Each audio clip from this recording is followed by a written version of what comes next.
Hi guys! Ayan yung mini vlog ko for Nova. So, ito yung Friday shift ko. Every Friday shift, sinusundo ako nila Papa tsaka ni Kuya na maglakad lang sa BGC kasi walking distance lang naman from us. So, ayan. Ng gabing yan, pumunta yung aso na yan. Si Nova sa kwarto. Narinig ata na magbi-BGC kinabukasan. So, lumapit sa akin, pumasok sa kwarto, nagpumilit. Pero, tingnan mo naman, palakad-lakad siya. Pero, lumapit sa akin, naglalambing. Ayan ang sabi. Tara naman, sige na please. Dalhin mo na ako doon sa BGC.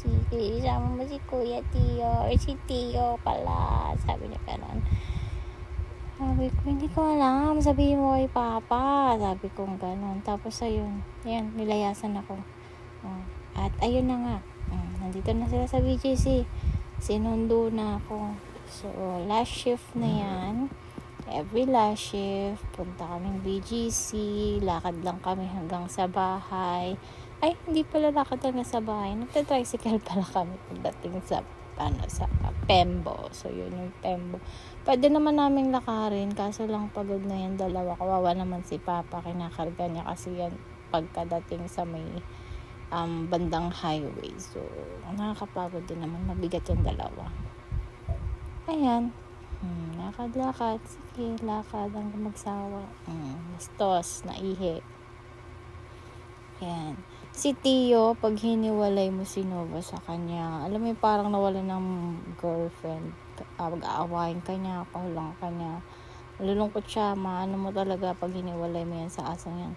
Kahit yan, pag hiniwalay mo habang naglalakad kayo, abulin ka niyan, kakahul-kahul yan. Sobrang close na sila sa isa't isa. Ayan, napagod na. Napagod na. Laylayan dila. Ayan. Nawag ko siya dyan, kaya humarap. Huwag pa yung muntot. Si Tio upo lang. Mamaya nakadapa na rin yan si Tio, pagod na rin yan. Yan na, diba? Nakadapa na. See? Pagod. Sama-sama kayo, ha? Kasalanan yan. Sama-sama kayo, eh. Ayan, tatakbo pa yan. Pagtitripan pa ka yan. Ayan na. Ayan, tumakbo. Bilis na tumakbo. Grabe, takbo ko din dyan. Nabol na si Tia. Ayan. Ang cute niya tumakbo, nakakatuwa. Kaso lang pagod ako, hiningal ako ng sobra dyan. Ay naku, yun lang yung tinakbo namin, pero yung hingal ko, napakadami. Ang libo, ganun. Yan na. Nag-McDo na kami. Thank you for watching, guys. Uwi na kami yan.